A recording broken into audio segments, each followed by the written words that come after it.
आपके पिता आपसे बड़े हैं, पूजनीय हैं कि नहीं? तो उनके बारे में अगर आप कुछ बोलते हो तो आप अपराधी हो कि नहीं? लेकिन परमात्मा ने आपकी बाप की पूजा नहीं बोली, संघ की पूजा बोली है। अगर बाप की आदर करते हो, उनके बारे में बोलने से आपको अगर अपराध ठहरता है, तो संघ के बारे में बोलने से तो परम अपराध ठहरता है, बोल नहीं सकते आप। समझ गए? कभी मुंह में किसी संघ, ट्रस्टी संघों के बारे में यहाँ बैठे एक दूसरे के बारे में बोलते, सब संघ के ही सदस्य हो। ये जितने बैठे हैं सब श्री संघ के सदस्य हैं। एक के बारे में दूसरा कुछ भी बोलना अपने मुक्ति के द्वार को बंद कर लेना है। क्योंकि दुर्लभ बोधि का गौतम स्वामी भगवान से पूछते हैं कि अनंत क्रियाओं के प्रतिक्रमण आदि व्यवस्थित आवश्यकों को पूर्ति करते हुए भी अगर एक आदमी मोक्ष में नहीं जाता है, भवी नहीं बन पाता है, तो बनते क्या कारण है? तो भगवान बताते हैं संघ की अवहेलना एकमात्र कारण है, वो दुर्लभ बोधि बन जाता है। श्री संघ की इतनी बड़ी महिमा है, श्री संघ की इतनी बड़ी एक पूजनीय स्थान है। एक आप लोग कोई बॉम्बे गए हो, बॉम्बे में वीटी स्टेशन में कोई ट्रेन में चढ़ने की कोशिश करते हो, तो आपको ट्रेन में चढ़ने की जरूरत ही नहीं है। आप दरवाजे पर खड़े हो जाओगे, भीड़ अपने आप धक्का मार के आपको अंदर पहुंचा देता है। आपको अंदर घुसने का कोई ट्राई करने की भी जरूरत, ये संघ ऐसा ही है। संघ के भीड़ में कोई खड़ा हो, प्रमादी हो, सोचता हो कि मैं एक आसना कर पाऊंगा कि नहीं, मैं भी आसना कर पाऊंगा कि नहीं, मेरे से साधना हो पाएगा कि नहीं, लेकिन संघ रूपी भीड़ धक्का मार के उसको भी अपने साथ ले जाता है, वो भी धार्मिक बन जाता है।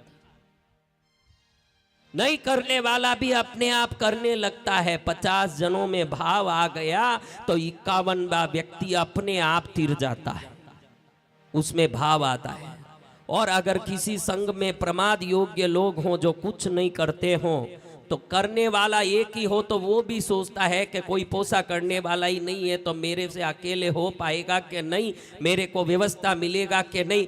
वो करने वाला भी क्या हो जाता है।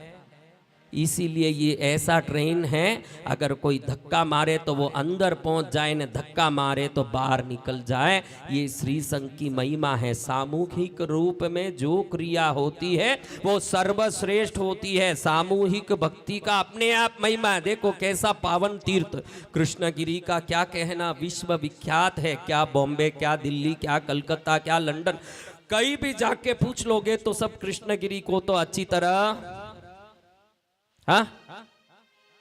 जानते। सुरम्य वातावरण, इधर गुरुजी रोज एक पूजा पढ़ाते हैं, बढ़िया से बढ़िया। इधर रसोईया बढ़िया से बढ़िया। 51 के पारने में गूंद के राब, सौंप का पानी, गुड़ का पानी, केर का पानी, ये सब सुना है। ऐसे कौन से तपस्वी हैं इनके लिए आप इतनी व्यवस्था कर रहे हो भैया? इसलिए ये व्याख्यान में पहुंच नहीं पाते, क्योंकि मिताहारी गुणकारी, अति आहारी नाशकारी। मित आहार जो करते हैं उनके मन में धर्म के प्रति श्रद्धा और धर्म क्रियाओं में जोर से उल्लास रहता है। इधर वो माल भी पहुंच गया, ये माल भी पहुंच गया, वो माल भी पहुंच गया। पेट ही पूरा भारत बन के मध्य प्रदेश ही उत्तर प्रदेश बन जावे तो फिर बुद्धि का प्रदेश क्या करने लगेगा? विनाश ही करता है। आप साधर्मिक भक्ति खूब करो। देखो मैं कहता हूं, मात्रा चाहे जितनी रखो, संख्या मत रखो। मैं शास्त्र बोलता हूं, क्योंकि संख्या से पापी बनते हो, मात्रा से नहीं। आप ध्यान रखो, अनेक संख्याएं आराधना में होने से जो संख्या छोड़ने के लिए पर्यूषण है, उधर अपरिमित संख्या होना भी पाप का कारण बनता है। यहाँ अपने को संख्या सीमित हो के भक्ति करना है। भले मात्रा बढ़ा लो, हलवा खाना है इतना खा लो आप एक साथ, लेकिन 4 प्रकार का हलवा खाओगे तो दोष के बाकी। आप समझ रहे ना मेरी बात? श्री संघ की पूजा के बारे में हम बता रहे हैं, संघ की महिमा के बारे में बताए। कितने लोग यहाँ बैठे हुओं में हाथ जोड़ के सौगंध लेने तैयार हो कि आज से हम संघ के या किसी भी सदस्य के दूसरे श्रावक श्राविका के निंदा नहीं करेंगे या कोशिश करेंगे कि निंदा नहीं करेंगे। ऐसे कोशिश कितने लोग करने तैयार हैं? क्योंकि मैं खाली भगजग करूं और फिर छूट जाऊं, कोई मतलब नहीं। आप यहां सौगन ले लोगे तो मेरे लिए, मेरा प्रवचन के लिए, दोनों के लिए भी सफलदायक ये कार्य है। क्या ना तो हमको कोई निंदा करना है, ना कोई किसी की भर्त्सना करनी है। समझ गए आप? तो हाथ जोड़ के धारणा प्रमाणे पचकान दे दें। लो हाथ जोड़। जिस जिसको लगे कि भाई मैं निंदा नहीं कर सकूं, देखो बाद में निंदा करो तो दोष के बागी बन जाओगे सौगन लेके। इसलिए जिससे निंदा नहीं करने की दृढ़ शक्ति आ गई वही लोग हाथ जोड़। महाविदेह क्षेत्र में विचरते सिमंदर स्वामी पुरुषादानी पासना स्वामी की आज्ञा से धारणा प्रमाणे पचकान तत्सबंधी की परिक्रमा में निंदा मी कर अप्पा नमो सी रही। एक अच्छा काम हो गया, इसको याद रखना। ऐसा नहीं कि कहीं हमने सौगन लिए, लेकिन याद रहेगा तो अच्छा है कि भाई हमने निंदा नहीं करने की। इससे तो ये लाभ हुआ कि जितने दिन से देखो पुराना ताला दिया हुआ एक दरवाजा पड़ा हो, करीबन 200 साल से वो ताला नहीं खुला हो, काट खाया पड़ा हो, तो उसको खोलना कितना मुश्किल है। लेकिन लोहार आता है, आपसे खुला नहीं गया, लोहार आता है न, खाली एक छोटी सी चाबी डाल के यूं करता है, तुरंत वो ताला क्या हो जाता है। आज निंदा नहीं करने का एक प्रतिज्ञा लेके आपने बहुत वर्षों से, बहुत समय से, बहुत जन्मों से बंद पड़ा हुआ आपके मोक्ष के द्वार को आज खोल लिया है। आपका जीवन धन्य हो गया है। आपका मोक्ष द्वार आज क्या हो गया? खुल गया है। धन्य है आपको। सब मुक्ति के अधिकारी बनोगे। मुझे भी ये मंगल कामना करना है। अब दूसरा साधर्मिक भक्ति है। कल ही हमने साधर्मिक भक्ति के बारे में काफी सुना।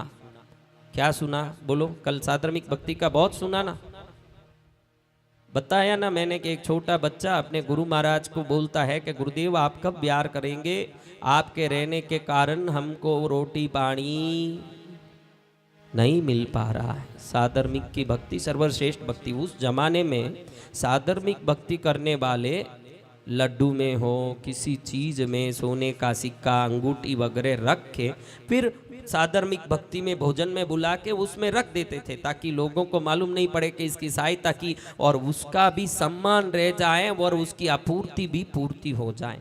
इस प्रकार से साधर्मिक भक्ति होती थी। वो जमाना कैसा, सोचो। आजकल तो कुछ भी देने के पहले हम 10 बार तो उसको दुनिया में बताते हैं, मेरे पास भी लाते हैं, देखो गुरु महाराज प्रभावना में हम ये प्लेट देने वाले हैं, ठीक है। अरे भाई तू कुछ भी दे न, उसमें गुरु महाराज का काम बीच में कमीशन मिल रहा है। भाई तू अपने आप कर जो कर रहा है। हाँ, तो ये जमाना बदल गया। परमात्मा ने कल ही मैंने बोला कि भाई माशक शमन, सिद्धि तप, नवानु, उपदान, अठई, अठम, उपवास, पोरसी, नवकारसी आदि नित्य करने वाला श्रावक हो, उससे श्रेष्ठ श्रावक अपने जीवन में एक बार तो भी साधर्मिकों को बुला के बैठा के आदर पूर्वक उनको भोजन कराया हो। मैंने कल बताया कि 1000 करोड़ वर्ष तक, कितने वर्ष तक? 1000 करोड़ वर्ष तक निरंतर मांस खामन पर मांस खामन किया हो, उससे तो बड़ा लाभ एक साधर्मिक को बैठा के भोजन कराने वाला पाता है। ये सबसे बड़ा लाभ। आपने कितना किया ये साधर्मिक भक्ति?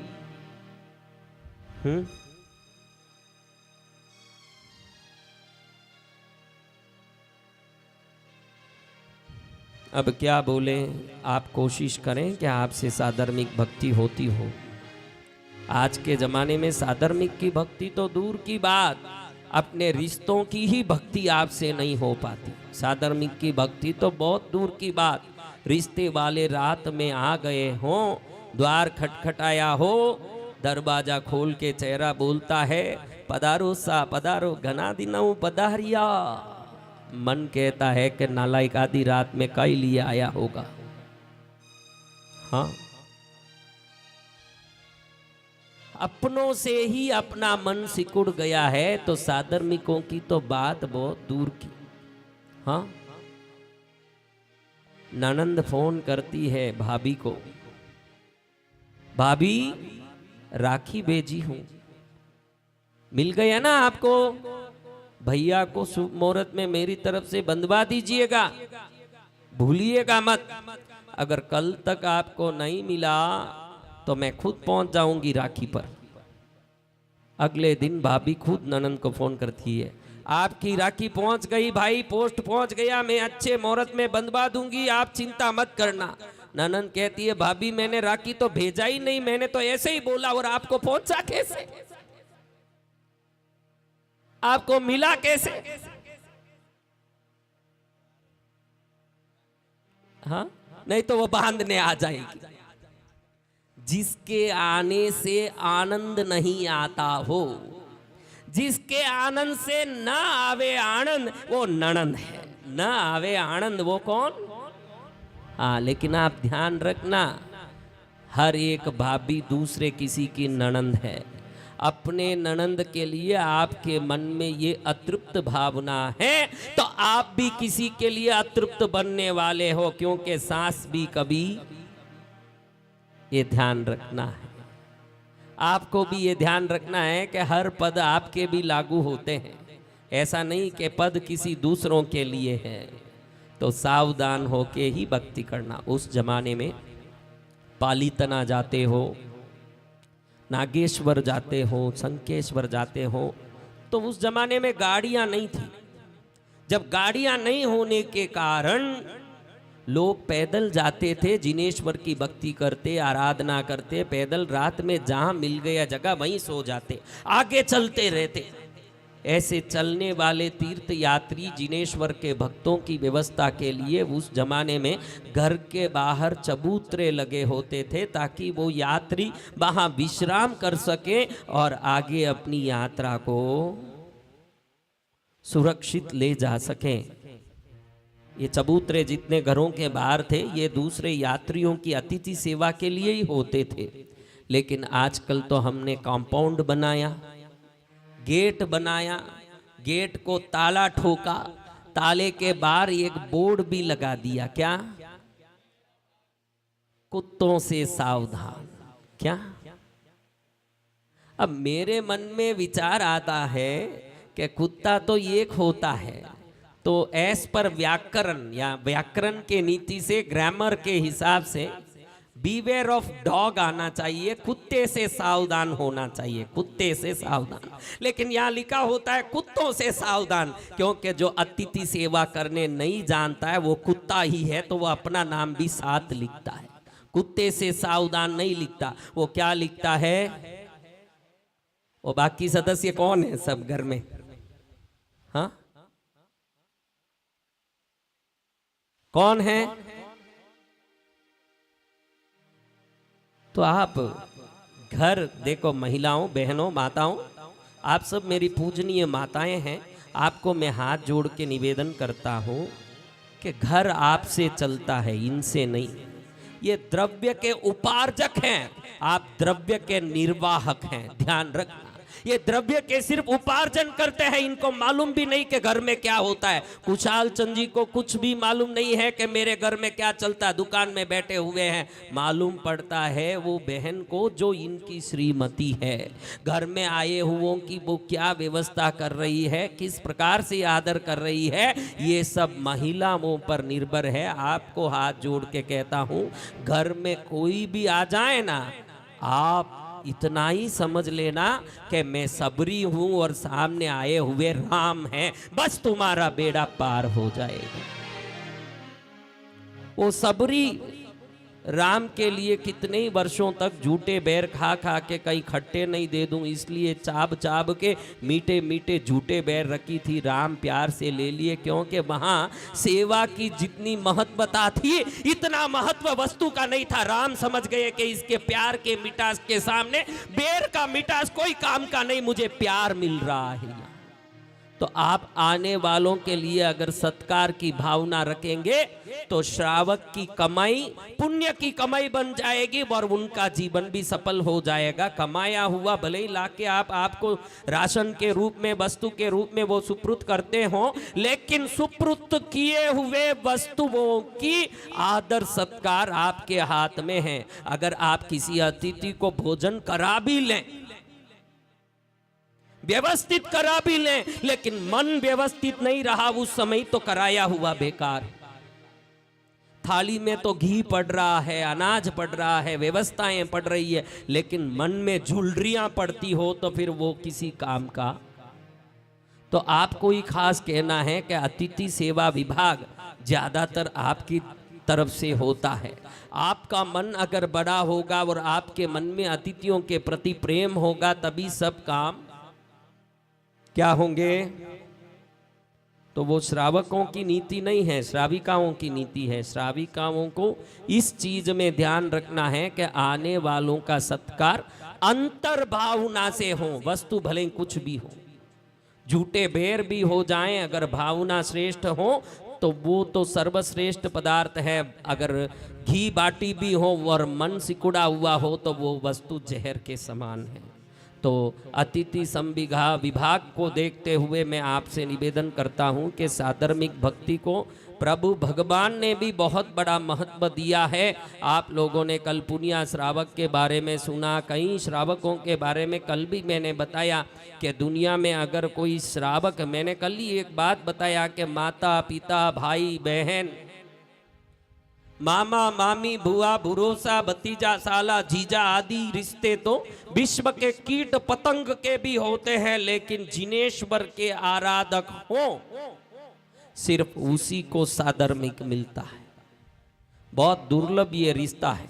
मनुष्य जन्म मिलना मुश्किल, उस मनुष्य जन्म में भी अंधा लूला लंगड़ा नहीं हो, ऐसे स्वास्थ्य युक्त आरोग्य युक्त शरीर मिलना मुश्किल। ऐसा शरीर जो चक्षु युक्त, श्रोत्रेंद्रिय युक्त, कंठेंद्रिय युक्त, स्पर्शेंद्रिय युक्त हो, अति दुर्लभ। उसमें भी जिनेश्वर का धर्म मिलना मुश्किल। उस धर्म में भी श्रावक अपने ही साधर्मिक के प्रति अंतर मन में श्रद्धा आना परम दुर्लभ है।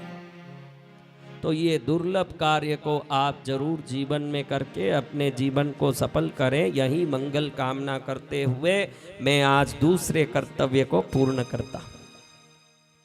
अब हाँ, सागर मुझसे ऐसा नहीं है। साधर्मिक भक्ति का अर्थ होता है कोई दुखी साधर्मिक के आवश्यकताओं की पूर्ति या अपने कार्यों में साधर्मिकों की स्मृति। जैसे आपके घर में विवाह हो रहा है, आपके घर में कोई अच्छा काम हो रहा है, तो अच्छे काम में हमारे परमात्मा कहते हैं कि रिश्ते नाते को तो पूरी दुनिया बुलाती है। आपके घर में कोई प्रसंग हो तो उस प्रसंग में सबसे पहले आपके साधर्मिक याद आते हो, वो साधर्मिक भक्ति है। संग पूजा यानी वो एक आदर है जो साधु साध्वी श्रावक श्राविका आगम और समस्त गुरु परंपरा के प्रति किया गया आदर है, वो संग पूजा है।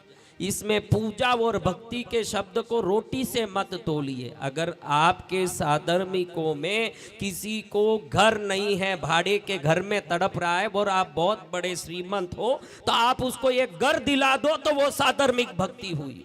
वस्त्र नहीं है और आप वस्त्र दिला दिए, साधर्मिक भक्ति हुई। इस जगह में आपको बता दूं कि मोतीसा सेठ ने अपने वय को पूर्ण होते देखा, यानी अपने वृद्धावस्था में देखा कि मेरे साधर्मिक मेरे से ब्याज में रुपये ले गए। मोतीसा सेठ देखते हैं कि मेरे साधर्मिक मेरे से आवश्यकता के लिए कई बार रुपया ले गए। कोई करोड़ ले गया, कोई 2 करोड़, कोई 5 करोड़। साधर्मिक को कैसे मना करूं? तो वो योग्य हो अयोग्य हो, जब भी आए उन सबको पैसा देके भेज दिए। अब वो दे नहीं पा रहे हैं। कई लोग तो अयोग्य हैं, कई लोग गरीब हैं। दोनों कारण से अयोग्य है तो फिर होते हुए भी नहीं देगा, गरीब है तो वो दे नहीं पाता।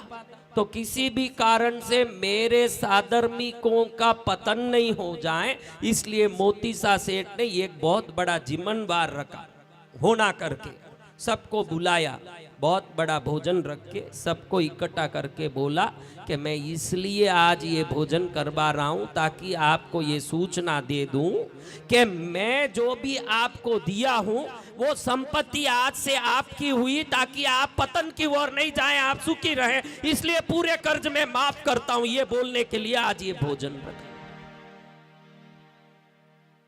ऐसे हुए मोती सा सेठ, जिन्होंने समस्त साधर्मिकों के कर्ज को मुक्त कर दिया। किस लिए?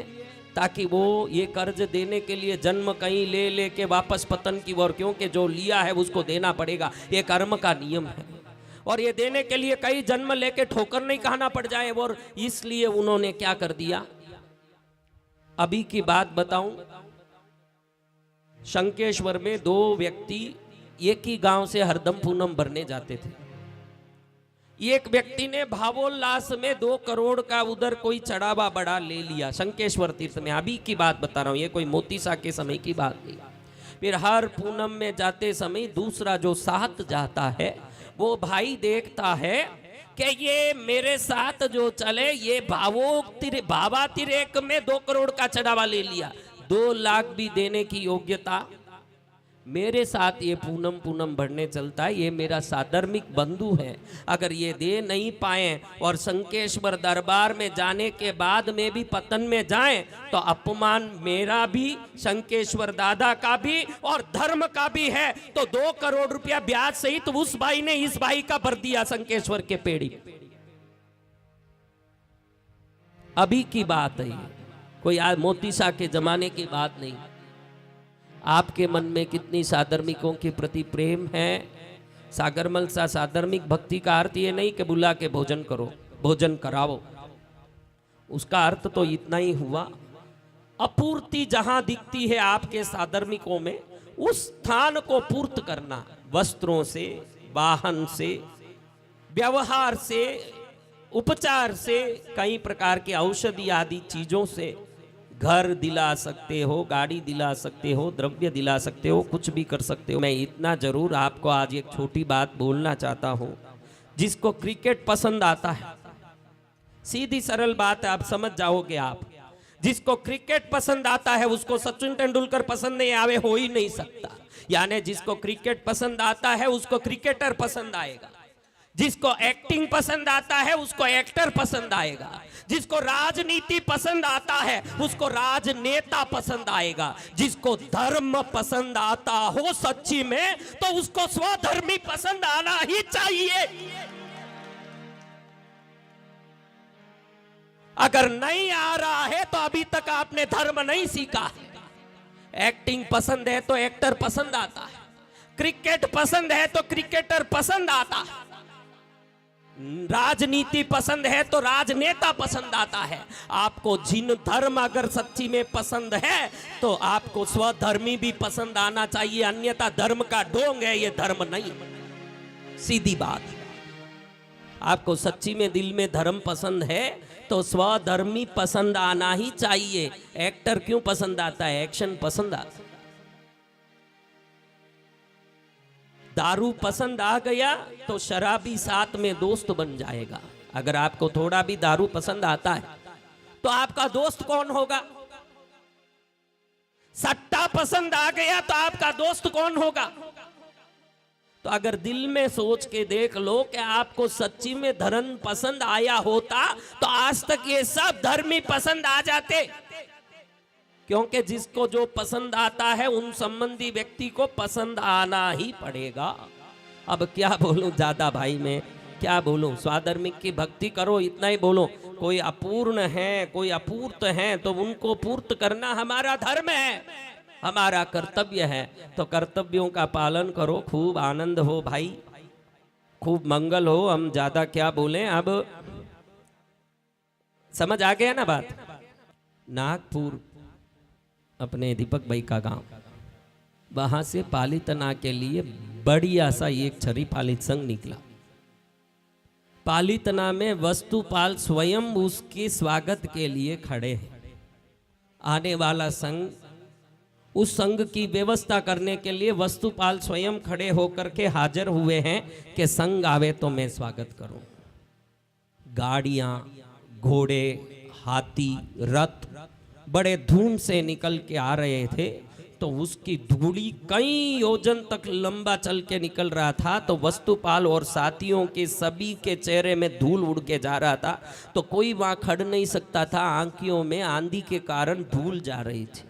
तो सभी लोग ने वस्तुपाल को विनती करके बोला कि आप एक और पधार जाएं, ये धूल जो है, ये जो धूसी है, ये आंख में आ रहा है, कचरा सिर पे मंडरा रहा है, शरीर धूलित हो रहा है, आप साइड में आ जाएं।